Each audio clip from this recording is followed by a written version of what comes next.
Hello दोस्तों, welcome back to सकता classes. मैं सतवीर यादव। आज हम पढ़ेंगे 30 जून की करंट अफेयर। ठीक है ना। डेली तरह वही 8 क्वेश्चन होंगे हमारे करंट अफेयर के। ठीक है। और इसमें जो थोड़ा पैटर्न चेंज है, पहले जो क्वेश्चन हम करेंगे वो पुरानी जो करंट अफेयर है ना, उसका एक तरीके से आपका रिवीजन हो जाएगा। और आपको थोड़ा बहुत ये लगेगा कि हाँ तुम्हें कुछ आता है नहीं आता, तो उसके तुम्हें आंसर देने हैं। शुरू के 10 क्वेश्चन आपके जो हैं करंट अफेयर के हैं। ठीक है। जो पिछली आपकी पुरानी है वो रिवाइज हो जाएगी। उसके बाद 8 आपके क्वेश्चन करंट अफेयर के रहेंगे। ठीक है ना। और वीडियो के अंत में जो है आपके स्टैटिक के जो क्वेश्चन आपके एग्जाम में पूछे गए अभी तक, वो आपके 10 से 12 क्वेश्चन वो होंगे। ठीक है ना। तो इसमें आपका एक तरीके से अनुमान हो जाएगा कि आपको कितनी तैयारी हो, कितनी तैयारी और करनी है। ठीक है। तो शुरुआत करते हैं पहले 10 क्वेश्चन से। पहले मैं क्वेश्चन पढ़ के सुनाऊंगा, उसका आपको आंसर देना है, फिर मैं इसका आंसर बता दूंगा। ठीक है ना। तो शुरुआत करते हैं पहले क्वेश्चन से। तो पहला क्वेश्चन है, पचपदरा रिफाइनरी किस राज्य में शुरू की गई है। दूसरा क्वेश्चन हो जाएगा महाकुंभ। दूसरा कौन सा क्वेश्चन हो जाएगा आपका, महाकुंभ 2023 किस स्थान पर आयोजित होगा। ठीक है। और तीसरा है विश्व पर्यावरण दिवस 2023 की थीम क्या थी। चौथा क्वेश्चन है, विश्व बैंक के द्वारा जारी global container port performance report के अनुसार भारत का सबसे कुशल बंदरगाह कौन सा है। ठीक है ना। पांचवा क्वेश्चन है, 22वें विधि आयोग के अध्यक्ष कौन है। छठवां जो क्वेश्चन है वो है, भारतीय मूल के कौन से व्यक्ति, ठीक है, भारतीय मूल के कौन से व्यक्ति इंग्लैंड के बर्मिंघम शहर के मेयर बने हैं। ठीक है। सातवां क्वेश्चन है, किस भारतीय राज्य ने समग्र पर्यावरण प्रदर्शन श्रेणी में शीर्ष स्थान हासिल किया है। ये थोड़ा टाइपिंग से मिस्टेक हो गया है। ठीक है ना। शीर्ष स्थान हासिल किया है। आठवां क्वेश्चन हो जाएगा, नीति आयोग के द्वारा जारी हेल्थ इंडेक्स में प्रथम स्थान पर कौन सा राज्य रहा। ठीक है। नौवां क्वेश्चन है, तीसरे खेलो इंडिया यूनिवर्सिटी गेम्स का शुभारंभ किस यूनिवर्सिटी में हुआ। और 10वां क्वेश्चन हो जाएगा, अरोमा मिशन का संबंध किस राज्य से है। ठीक है। इसके आपको आंसर देने हैं और आपने मन में सोच भी लिए होंगे। ठीक है ना। तो अब इसके आंसर मैं बता रहा हूँ। पहला जो क्वेश्चन था, और एक चीज़ ध्यान रखना, अगर आपको क्वेश्चनों की संख्या बढ़वानी है, से आपको रिवाइज करना है पिछले मतलब 3 महीने, 6 महीने, 7 महीने करंट अफेयर जो है, तो उसकी क्वेश्चन की संख्या मैं बढ़ा दूंगा। ठीक है। वो आपको कमेंट में मुझे बताना है। ठीक है ना। तो पहला जो क्वेश्चन है, पचपदरा रिफाइनरी जो है किस राज्य में शुरू की गई है, तो इसका सही आंसर है आपका राजस्थान। तो ये राजस्थान में शुरू की गई है, ध्यान रखना राजस्थान। तो राजस्थान की सबसे बड़ी रिफाइनरी है जो आपकी शुरू की गई है। ठीक है ना। और भारत की सबसे बड़ी रिफाइनरी कहाँ पर है आपकी, वो है महाराष्ट्र में है। ठीक है। ध्यान रखना कहाँ पर है, महाराष्ट्र में बरसू रिफाइनरी, ये चीज़ ध्यान रखना। ठीक है ना। अगला क्वेश्चन था कि महाकुंभ 2023 किस स्थान पर आयोजित होगा, तो इसका आपका सही आंसर है क्या नाम है, इसका आंसर हो जाएगा प्रयागराज। ठीक है। तो इसका आंसर प्रयागराज है। तो प्रयागराज में इसका आयोजन किया जाएगा। भारत में 4 जगह जो है कुंभ का आयोजन लगता है, कुंभ मेले का आयोजन होता है। एक आपका प्रयागराज में, दूसरा हो जाएगा महाराष्ट्र के नासिक में गोदावरी नदी के किनारे, तीसरा है उज्जैन में, उज्जैन किसके किनारे है, क्षिप्रा नदी के किनारे है, चौथा हो जाएगा आपका हरिद्वार। तो हरिद्वार जो है ये गंगा नदी के किनारे है। तो इन 4 स्थानों पर कुंभ के मेले का आयोजन किया जाता है। और कुंभ के मेले का आयोजन जो कराया था वो एक शासक था, इसका नाम था हर्षवर्धन। क्या नाम था, हर्षवर्धन। हर्षवर्धन जो था ये वर्धन वंश का था। इसकी राजधानी कन्नौज थी। पहली राजधानी इसकी कहाँ थी, थानेश्वर थी। ठीक है ना। तीसरा क्वेश्चन है, विश्व पर्यावरण दिवस 2023 की थीम क्या थी। तो पहले तो ये है, विश्व पर्यावरण दिवस कब मनाया जाता है, 5 जून को मनाया जाता है। और इसकी थीम थी सॉल्यूशन टू, ठीक है ना, सॉल्यूशन टू प्लास्टिक पॉल्यूशन। ठीक है, प्लास्टिक पॉल्यूशन। तो प्लास्टिक जो आपका है पॉल्यूशन, तो सॉल्यूशन टू प्लास्टिक पॉल्यूशन इसकी क्या थी, थीम थी। ठीक है ना, विश्व पर्यावरण दिवस की। अगला क्वेश्चन है, चौथा क्वेश्चन था, विश्व बैंक के द्वारा जारी global container port performance report के अनुसार भारत का सबसे कुशल बंदरगाह कौन सा है। तो इसका आंसर हो जाएगा आपका, ये गुजरात का एक बंदर है, इसका नाम है पिपावाहा। ठीक है, पिपावाह। तो पिपावाहा पोर्ट जो है ये कहाँ पर है, ये गुजरात में है, जो विश्व बैंक के द्वारा जारी की गई रिपोर्ट के अनुसार भारत का सब सर्वश्रेष्ठ आपका बंदरगाह है। तो ये ध्यान रखना। लेकिन ये पूछा जाए कि भारत सरकार ने किस बंदरगाह को भारत का सर्वश्रेष्ठ बंदरगाह घोषित किया था, तो उड़ीसा का था पारादीप। ठीक है, कौन सा है, उड़ीसा का पारादीप बंदरगाह जो है ये भारत का सर्वश्रेष्ठ बंदरगाह है भारत सरकार के अनुसार। तो ये ध्यान रखना है। ठीक है ना। और गुजरात में एक बंदरगाह आपका मुंद्रा बंदरगाह है, तो ध्यान रखना मुंद्रा बंदरगाह है। एक हजीरा बंदरगाह है।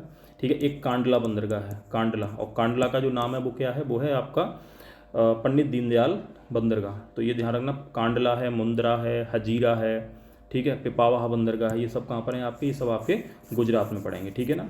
अगला क्वेश्चन देखते हैं, 22वें विधि आयोग के अध्यक्ष कौन हैं। तो 22वें विधि आयोग के जो अध्यक्ष हैं वो ऋतुराज अवस्थी हैं। कौन है, ऋतुराज अवस्थी। तो ध्यान रखना ऋतुराज अवस्थी जो हैं ये 22वें विधि आयोग के अध्यक्ष हैं। ठीक है ना। और अगर ये पूछा जाए कि भारत में जो आपका 15वां जो वित्त आयोग चल रहा है, कौन सा 15वां वित्त आयोग, इसके अध्यक्ष कौन है, तो इसके अध्यक्ष हैं आपके NK सिंह। कौन हो जाएंगे, NK सिंह हो जाएंगे। ठीक है, तो ये पॉइंट आपको ध्यान रखना है। चलो अगला क्वेश्चन था छठवां, भारतीय मूल के कौन से व्यक्ति इंग्लैंड के बर्मिंघम शहर के मेयर बने हैं, तो इसका आंसर हो जाएगा आपका चमन लाल। क्या आंसर हो जाएगा, चमन लाल। तो चमन लाल जो हैं ये बर्मिंघम में आपके भारतीय मूल के व्यक्ति हैं, कौन बने हैं, मेयर बने हैं। तो ये पॉइंट आपको ध्यान रखना है। ठीक है, अगला क्वेश्चन था कि किस भारतीय राज्य ने समग्र पर्यावरण प्रदर्शन श्रेणी में शीर्ष स्थान हासिल किया है, तो इसका आंसर हो जाएगा आपका तेलंगाना। ठीक है, तेलंगाना। तो तेलंगाना राज्य जो है इसमें आपका समग्र पर्यावरण प्रदर्शन श्रेणी में सबसे मतलब अच्छा स्थान हासिल किया था इसने। ठीक है ना, तो ये पॉइंट ध्यान रखना है। और तेलंगाना आंध्र प्रदेश जो था इसमें सबसे अधिक वनों में वृद्धि भी दर्ज की गई थी, तो ये पॉइंट आपको ध्यान रखने हैं। ठीक है, अगला क्वेश्चन था नीति आयोग के द्वारा जारी हेल्थ इंडेक्स में प्रथम स्थान पर कौन सा राज्य रहा, तो इसमें था आपका केरल। तो केरल जो था ये पहले नंबर पर रहा था।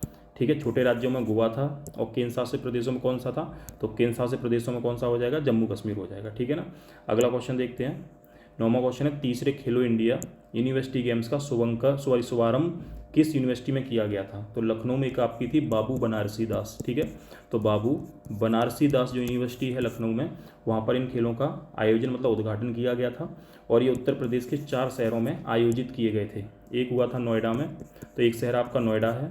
ठीक है, दूसरा शहर कौन सा है, तो दूसरा इसमें हो जाएगा लखनऊ। ठीक है, लखनऊ हो जाएगा।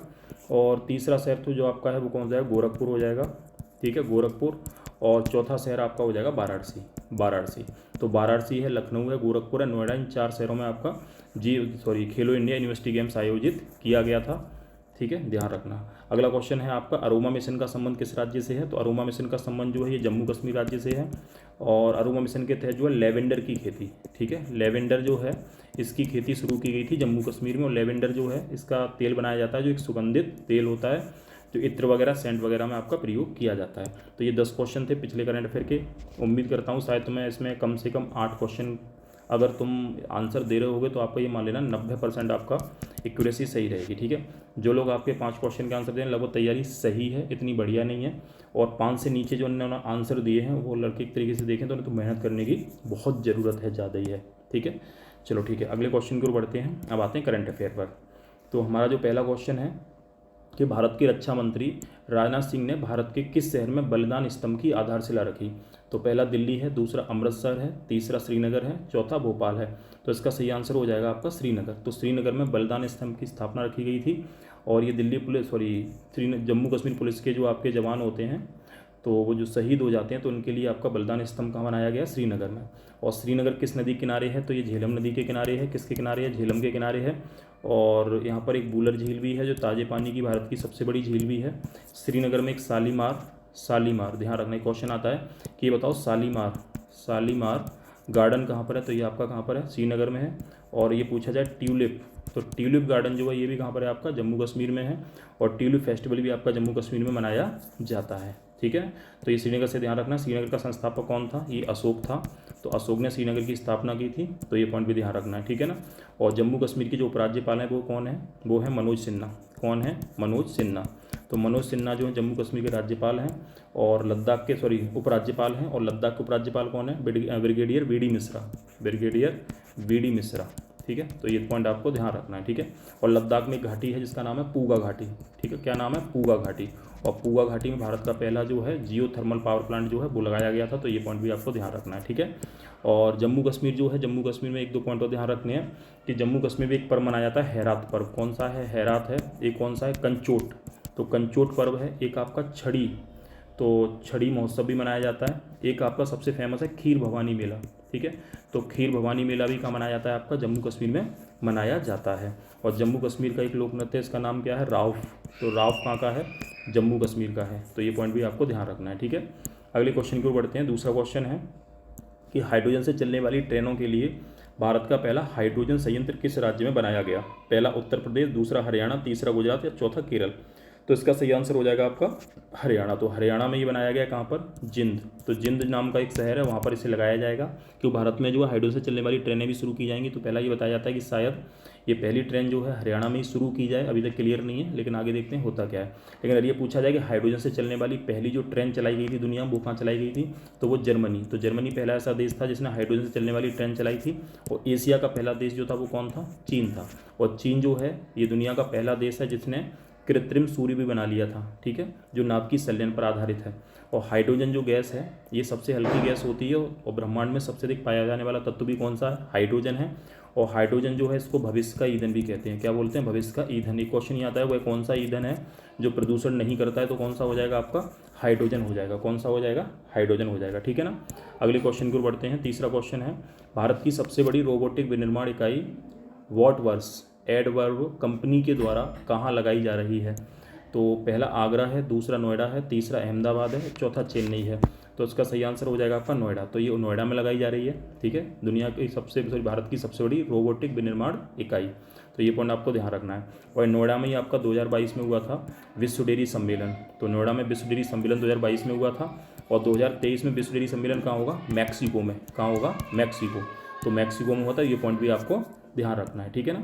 और नोएडा को उत्तर प्रदेश की एक तरीके से सॉफ्टवेयर सिटी भी कहा जाता है। नॉलेज पार्क कहाँ पर है आपका, नोएडा में है, ठीक है। इलेक्ट्रॉनिक सिटी किसे कहा जाता है, नोएडा को और कानपुर को, दोनों को कहा जाता है। तो ये पॉइंट आपको नोएडा से ध्यान रखना है, ठीक है ना। अगले क्वेश्चन को पढ़ते हैं। हाल ही में ब्लू पेंसी को किस राज्य का किस राज्य या केंद्र शासित प्रदेश की राज्य की तितली घोषित किया गया। तो पहला हिमाचल प्रदेश है, दूसरा उत्तराखंड है, तीसरा जम्मू कश्मीर है, चौथा सिक्किम है। तो इसका सही आंसर हो जाएगा जम्मू कश्मीर। तो जम्मू कश्मीर में हाल ही में ब्लू पेंसी नाम की तितली को अपनी राज्य की तितली घोषित किया गया है, ठीक है। तो ये पॉइंट आपको ध्यान रखना है। और जम्मू कश्मीर में एक तीतर है, इसका नाम है खलीज। क्या नाम है, खलीज तीतर। तो खलीज तीतर को जो है राज्य की पक्षी घोषित किया गया था। और हंगुल नाम का जो हिरन है, हंगुल प्रजाति का जो हिरन है, तो हंगुल को यहाँ का राजकीय पशु घोषित किया गया था, किसका, जम्मू कश्मीर का, ठीक है ना। और जम्मू कश्मीर से लगा हुआ जो केंद्र शासित प्रदेश है वो कौन सा है, लद्दाख। तो लद्दाख का जो राजकीय वो पशु है वो क्या है, वो है आपका स्नो लेपर्ड यानी हिम तेंदुआ। हिम तेंदुआ। और हिम तेंदुआ जो है लद्दाख में कहाँ पाया जाता है, हेमिस नेशनल पार्क में। और हेमिस नेशनल पार्क जो भारत का सबसे बड़ा नेशनल पार्क है। तो सबसे बड़ा कौन सा है, हेमिस है जो लद्दाख में। सबसे छोटा कौन सा है, साउथ बटन। कौन सा हो जाएगा, साउथ बटन, जो कहाँ पर है, अंडमान निकोबार में। तो सबसे छोटा साउथ बटन है जो आपका अंडमान निकोबार में है, ठीक है। तो ये पॉइंट देखना, ध्यान रखना। सबसे पहला जो था ये कौन सा था, जिम कॉर्बेट। तो जिम कॉर्बेट जो है ये पहला नेशनल पार्क है भारत का, 1936 में से बनाया गया था। तब इसका नाम क्या था, हेली नेशनल पार्क। क्या था, हेली नेशनल पार्क था। तो ये पॉइंट आपको ध्यान रखना है, ठीक है ना। चलो बढ़ते हैं अगले क्वेश्चन की ओर। अगला क्वेश्चन है पांचवा।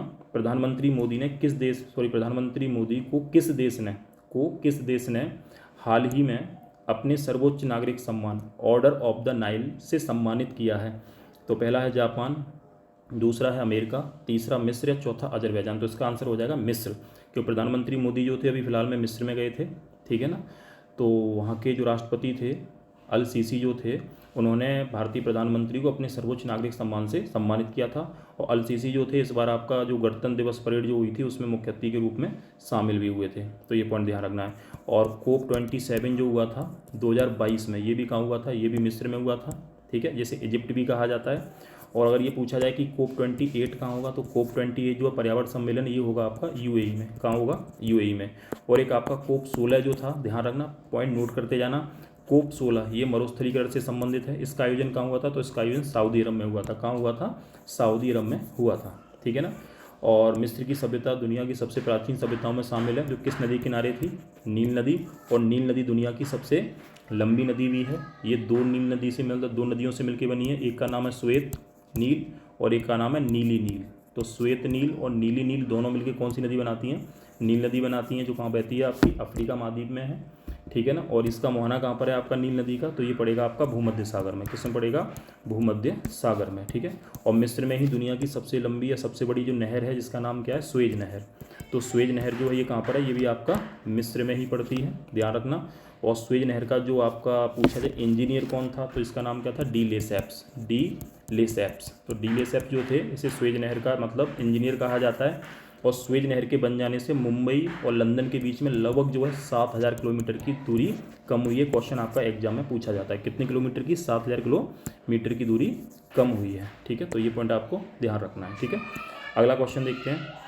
और हाँ, ध्यान रखना कि अभी फ़िलहाल में जो पापुआ न्यू गिनी जो है, तो पापुआ न्यू गिनी ने भी प्रधानमंत्री मोदी को अपने सर्वोच्च नागरिक सम्मान से सम्मानित किया था। ठीक है, पापुआ न्यू गिनी ने। चलो ठीक है, अगला क्वेश्चन देखते हैं।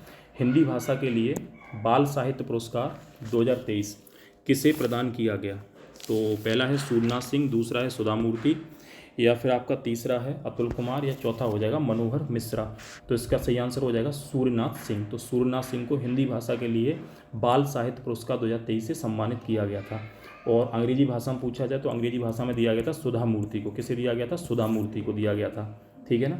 और साहित्य अकादमी युवा पुरस्कार जो दिया गया था हिंदी के लिए, वो किसे दिया गया था? वो अतुल कुमार को दिया गया था। तो ये पॉइंट आपको ध्यान रखना है। ठीक है ना। अगला क्वेश्चन देखते हैं। 7वां क्वेश्चन है कि हाल ही में आए आंकड़ों के अनुसार कौन सा राज्य पवन ऊर्जा के उत्पादन में प्रथम स्थान पर है? ये थोड़ा मिस्टेक हो रही है बार बार, उससे क्या नाम है टाइपिंग में, अगली बार देखते हैं। तो हाल ही में आए आंकड़ों के अनुसार कौन सा राज्य पवन ऊर्जा के उत्पादन में प्रथम स्थान पर है? पहला कर्नाटक, दूसरा तमिलनाडु, तीसरा गुजरात, या चौथा राजस्थान। तो इसका सही आंसर हो जाएगा गुजरात। पहले कौन सा था? तो पहले था आपका तमिलनाडु। ठीक है, इस बार कौन सा हो गया? गुजरात हो गया। तो गुजरात जो है ये पहले स्थान पर है फिलहाल में पवन ऊर्जा के निर्माण में। ठीक है ना। तो ये पॉइंट आपको ध्यान रखना। लेकिन अगर मैं यहाँ पे पूछूं, ये बताओ मुझे, सौर ऊर्जा के उत्पादन में, अगर ये पूछा जाए कि सौर ऊर्जा के उत्पादन में सबसे ज़्यादा पहला जो राज्य है पहले नंबर पर कौन सा है? वो राजस्थान हो जाएगा। तो राजस्थान जो पहले स्थान पर किसमें? सौर ऊर्जा के उत्पादन में। ठीक है ना। तो ये पॉइंट आपको ध्यान रखना है। और अक्षय ऊर्जा का उत्पादन भारत जो है कितना करेगा? 500 गीगावाट। कितना? 500 गीगावाट। तो ये कब तक का लक्ष्य रखा गया भारत सरकार के द्वारा? ये रखा गया 2030 तक। तो 2030 तक भारत सरकार जो है 500 गीगावाट जो है विद्युत उत्पादन, यानी जो आपकी अक्षय ऊर्जा का उत्पादन का जो लक्ष्य है वो हो जाएगा। ठीक है ना। और अगर ये पूछा जाए कि भारत सरकार ने कार्बन शून्य होने का लक्ष्य कब तक रखा है, तो ये रखा है 2070 तक। तो 2070 तक भारत सरकार जो है इन्होंने लक्ष्य रखा है कि हम जो है कार्बन शून्य हो जाएंगे। लेकिन दुनिया का पहला ऐसा कौन सा देश है जिसने ये बोला है हम 2025 तक हो जाएंगे? तो ये न्यूजीलैंड जो है उसने बोला है हम 2025 तक कार्बन शून्य हो जाएंगे। और एक और पॉइंट ध्यान रखना, न्यूजीलैंड ने ये भी बोला है कि हम 2025 तक जो है धूम्रपान मुक्त भी हो जाएंगे। धूम्रपान मुक्त भी हो जाएंगे। और न्यूजीलैंड ही पहला ऐसा देश है जिसने मतदाता की आयु जो है 18 से कितना कर दी? 16 वर्ष कर दी है। तो वहाँ के सुप्रीम कोर्ट ने यह आदेश दिया था कि मतदाता की जो आयु है वो आपकी 18 से घटा के कितनी कर दी जाए? 16 कर दी जाए। तो ये पॉइंट भी आप ध्यान रखना। ठीक है। और भारतीय रेलवे जो है इसने ये बोला है कि हम जो है 2030 तक कार्बन निगेटिव हो जाएंगे और 2024 तक जो है 100% क्या हो जाएंगे? विद्युतीकृत हो जाएंगे। तो भारत सरकार को ज़्यादातर ध्यान किस पर दे रही है? आपकी अक्षय ऊर्जा पर, यानी साफ ऊर्जा पर। ठीक है, तो ये पॉइंट आपको ध्यान रखना है। चलो अगला क्वेश्चन देखते हैं। अगला क्वेश्चन है हाल ही में राजा परवा फेस्टिवल कहाँ मनाया गया? तो पहला पश्चिम बंगाल, दूसरा उड़ीसा, तीसरा बिहार, या चौथा राजस्थान। तो इसका सही आंसर हो जाएगा उड़ीसा। तो उड़ीसा में ये फेस्टिवल मनाया जाता है राजा परवा फेस्टिवल। उसके अलावा उड़ीसा में कई सारे त्यौहार मनाए जाते हैं। जैसे पूछा जाए कि उड़ीसा में सबसे फेमस है रथ यात्रा, जो कि फिलहाल में चल रहा है। तो रथ यात्रा जो है जगन्नाथपुरी मंदिर में निकाला जाता है। ठीक है, इसमें 3 रथ निकाले जाते हैं। ठीक है, जब भगवान जगन्नाथ और बालभद्र और उनकी बहन जिनका नाम था सुभद्रा। तो ये जो आपका रथ यात्रा जो निकाली जाती है जगन्नाथ मंदिर से कहाँ तक जाती है? गुंडीचा मंदिर तक। ये ध्यान रखना। ठीक है। बाकी उड़ीसा में एक त्यौहार है, इसका नाम है बाली यात्रा। क्या नाम है? बाली यात्रा। तो बाली यात्रा फेस्टिवल उड़ीसा का है। एक है धनु यात्रा। कौन सा है? धनु यात्रा। तो धनु यात्रा है, बाली यात्रा है, रथ यात्रा, ये कहाँ के फेस्टिवल हैं? सारे के सारे आपके उड़ीसा राज्य के फेस्टिवल हैं। उड़ीसा में एक आपका नेशनल पार्क है, इसका नाम है भीतरकनिका। कौन सा हो जाएगा? भीतरकनिका। उसके अलावा यहाँ पर आपका सिमलीपाल भी है। ठीक है ना, सिमलीपाल। तो भीतरकनिका है, सिमलीपाल है। और भीतरकनिका भारत का दूसरा आपका मैंग्रोव संरक्षित क्षेत्र है। ये पॉइंट भी आपको ध्यान रखना है। और भीतरकनिका नेशनल पार्क में 2 नदियाँ आकर मिलती हैं। एक का नाम है ब्रह्मांडी। क्या नाम है? एक का नाम ब्रह्मांडी है और एक का नाम है बैतरणी। तो बैतरणी और ब्रह्मांडी नदी दोनों आके कहाँ मिलती हैं? भीतरकनिका नेशनल पार्क में। ठीक है, तो ये पॉइंट भी आपको ध्यान रखना है। ठीक है, ध्यान रखना। और उड़ीसा में आपका एक मयूरभंज। तो मयूरभंज जो ये कहाँ पर है? आपका उड़ीसा में है। ठीक है। और उड़ीसा में एक आपका टाइगर रिजर्व, इसका नाम है सतकोसिया। तो सतकोसिया नाम का जो टाइगर रिजर्व ये कहाँ पर है? ये भी आपका उड़ीसा राज्य में ही पड़ेगा। ठीक है। उड़ीसा में एक चोटी पड़ती है, इसका नाम है मलयगिरी। तो मलयगिरी है। उड़ीसा में एक जिसका नाम है महेंद्रगिरी। तो महेंद्रगिरी चोटी जो है वो भी कहाँ पर है? वो भी उड़ीसा राज्य में ही स्थित है। ठीक है ना। तो ये पॉइंट आपको उड़ीसा से ध्यान रखना है। और उड़ीसा में एक झील है, इसका नाम है चिल्का झील। क्या नाम है? चिल्का। और चिल्का झील जो ये किस तट पर पड़ती है? तो ये उत्तरी सरकार तट पर पड़ती है। किस पर पड़ती है? उत्तरी सरकार तट पर पड़ती है। ठीक है, चलो ठीक है, देखते हैं। तो ये आपके 8 क्वेश्चन पूरे हुए करंट अफेयर के। वीडियो अगर आपको अच्छी लगी तो प्लीज़ लाइक जरूर कर दिया करो यार। लाइक करने में कोई दिक्कत है? हैं, कोई दिक्कत होनी भी नहीं चाहिए, ठीक है। तो उससे मुझे भी लगता है कि हाँ आपको वीडियो पसंद आई, ठीक है। तो ये तो करंट अफेयर क्वेश्चन हो गए। अब देखते हैं स्टैटिक के क्वेश्चन जो एग्जाम में पूछे गए अभी तक, ठीक है। अच्छे क्वेश्चन है, अगर नोट करना चाहो तो नोट कर लेना, अगर ऐसे ही ध्यान रखना चाहो तो ऐसे ही ध्यान रखना। अगर इनमें से अगर आपने 5 के आंसर दे दिए, कितने का आंसर दे दिए, अगर हमने 5 क्वेश्चन के आंसर दे दिए तो एक तरीके से माना जाए कि आपका जीएस का स्कोर लगभग सही है, ठीक है। अगर आपने 8 क्वेश्चन के आंसर दे दिए तो आपका सर्वश्रेष्ठ है, एक तरीके से ये मान लेना, ठीक है। तो मैं क्वेश्चन पूछ रहा हूँ। पहला क्वेश्चन है, कर्नाटक संगीत का पिता किसे कहा जाता है। दूसरा क्वेश्चन है, रोलिंग प्लान का सुझाव किसने दिया था। तीसरा क्वेश्चन है, राष्ट्रीय विकास परिषद का गठन कब किया गया था। चौथा क्वेश्चन है, 1944 में गांधीवादी योजना को किसने प्रतिपादित किया। पांचवा क्वेश्चन हो जाएगा, गॉडगिल समिति और कस्तूरी रंगन समिति रिपोर्ट का संबंध किससे है। ध्यान रखना, गॉडगिल समिति फॉर्मूला नहीं है, गॉडगिल समिति और कस्तूरी रंगन समिति रिपोर्ट का संबंध किससे है। छठवां हो जाएगा, 1971 की बाचू समिति का संबंध किससे है। सातवां है आपका, 1971 में विश्व आर्थिक मंच के संस्थापक कौन थे। आठवां क्वेश्चन हो जाएगा, यूएनओ ने कब कोपेनहेगन सम्मेलन में परम गरीबी की अवधारणा की परिभाषा दी थी। नौवां क्वेश्चन हो जाएगा, वेल्थ ऑफ नेशन किताब किसने लिखी। 10वां क्वेश्चन है, कोर सेक्टर में कितने आधारभूत उद्योग शामिल हैं। और 11वां क्वेश्चन है, 20 सूत्रीय आर्थिक कार्यक्रम कब शुरू किए गए थे। और 12वां क्वेश्चन हो जाएगा, पीसी महालनोबिस के 4 क्षेत्रीय मॉडल पर कौन सी पंचवर्षीय योजना आधारित थी। ठीक है, 12 क्वेश्चन है, सॉरी। और 12 क्वेश्चन में से अगर आपने 6 क्वेश्चन के आंसर दे दिए तो एक तरीके से आपकी जीएस लगभग सही है, ठीक है। अगर आप 6 क्वेश्चन के आंसर नहीं दे पाए तो अनुमान लग रहा है कि आपकी जीएस की स्थिति थोड़ी ख़राब है, ठीक है। और जितने बच्चे ने आपका जो है 8 क्वेश्चन के आंसर दे दिए तो उसका आपका जीएस का पोर्शन बेहतरीन है, ठीक है। चलो अब देखते हैं इनके आंसर, देखते हैं इनके आंसर क्या क्या हैं। तो पहला देखो, पहला जो था, कर्नाटक संगीत का पिता किसे कहा जाता है, तो इसका सही आंसर है पुरंदर दास, ठीक है, पुरंदर दास। तो पुरंदर दास को जो है संगीत मतलब कर्नाटक संगीत का क्या कहा जाता है, पिता कहा जाता है, ठीक है। तो ये ध्यान रखना। अगला क्वेश्चन है, रोलिंग प्लान का सुझाव किसने दिया था। तो रोलिंग प्लान का जो सुझाव दिया था वो दिया था आपका जी मिर्डल द्वारा, जी मिर्डल। तो जी मिर्डल जो थे उनके द्वारा रोलिंग प्लान यानी अनवरत योजना का सुझाव दिया गया था। और भारत में रोलिंग प्लान जो लागू हुआ था, ये लागू हुआ था 1977-78। तो 1977-78 में ये लागू हुआ था। उस समय पार्टी जो थी वो थी जनता पार्टी की सरकार थी, जनता पार्टी, जिसमें प्रधानमंत्री कौन थे आपके, मोरारजी देसाई, जो पहले गैर कांग्रेसी प्रधानमंत्री थे। तो ये लागू की गई थी आपकी 1977-78 में, ये पॉइंट ध्यान रखना, ठीक है। अगला क्वेश्चन था कि राष्ट्रीय विकास परिषद का गठन कब हुआ था। तो इसका गठन हुआ था 6 अगस्त 1952 को। तो 6 अगस्त 1952 को राष्ट्रीय विकास परिषद का गठन हुआ था। और इससे पहले आपका 1951 में भारत में आर्थिक नियोजन की शुरुआत हुई थी, यानी पंचवर्षीय योजना शुरू हुई थी। और उससे पहले 1950 में आपका योजना आयोग का गठन किया गया था, ठीक है। तो ये पॉइंट आप ध्यान रखना। और राष्ट्रीय विकास परिषद का जो अध्यक्ष जो होता है कौन होता है, प्रधानमंत्री होता है। अगला क्वेश्चन देखते हैं, 1944 में गांधीवादी योजना को किसने प्रतिपादित किया था। तो इसका आंसर हो जाएगा श्रीमन नारायण अग्रवाल। क्या नाम है, श्रीमन नारायण अग्रवाल। तो श्रीमन नारायण अग्रवाल जो थे, इन्होंने गांधीवादी योजना को सबसे पहले प्रतिपादित किया था 1944 में, ठीक है। अगला क्वेश्चन देखते हैं, 5वां था, गॉडगिल समिति और कस्तूरी रंगन समिति रिपोर्ट का संबंध किससे है। तो इसका संबंध हो जाएगा आपका पश्चिमी घाट के संरक्षण से। ध्यान रखना, पश्चिमी घाट के संरक्षण से। अगर किसी के दिमाग में चल रहा हो कि गॉडगिल फार्मूला जो था ये गरीबी से संबंधित है किसी से, तो उसका कोई मतलब नहीं है। ये केवल आपका किससे संबंध है, पश्चिमी घाट के संरक्षण से संबंधित था। और पश्चिमी घाट की सबसे ऊंची चोटी कौन सी है, अनईमुड़ी। कौन सी हो जाएगी, अनईमुड़ी, जो अन्नामलाई पहाड़ियों में पड़ती है, ठीक है। तो ये पॉइंट आपको ध्यान रखना है। और पश्चिमी घाट में आपके 3 दर्रे हैं। एक का कौन सा है, एक दर्रा है आपका थाल घाट, ठीक है, एक है पाल घाट, एक है भोर घाट, ठीक है। मैंने थोड़ा गड़बड़ कर दिया, पहले भोर घाट आएगा फिर पाल घाट आएगा, नहीं उत्तर से दक्षिण की ओर। तो पहले कौन सा आ जाएगा आपका थाल घाट, सबसे उत्तर में है। फिर हो जाएगा आपका कौन सा, फिर हो जाएगा भोर घाट, ठीक है, ये दोनों महाराष्ट्र में है, भोर घाट। और तीसरा कौन सा है, पाल घाट, जो कहाँ पर है, केरल में है। और एक सैनकोटा दर्रा और पड़ता है, लेकिन ये पश्चिमी घाट का नहीं है, कार्डमम की पहाड़ियों में स्थित है। तो ये पॉइंट भी आप ध्यान रखना, इंपॉर्टेंट क्वेश्चन है, कभी भी एग्जाम में पूछे जा सकते हैं। अगला क्वेश्चन देखते हैं।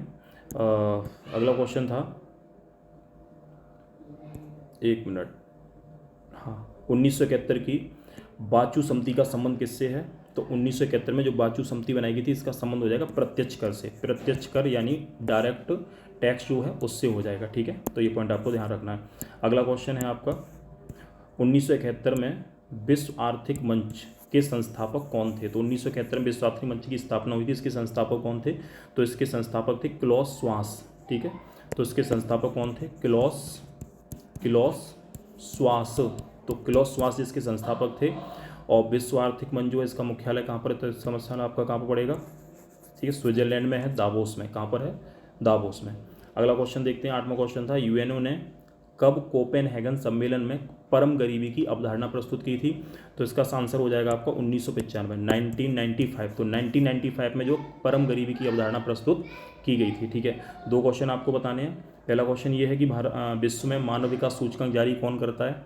ठीक है, पहला क्वेश्चन कौन करता है।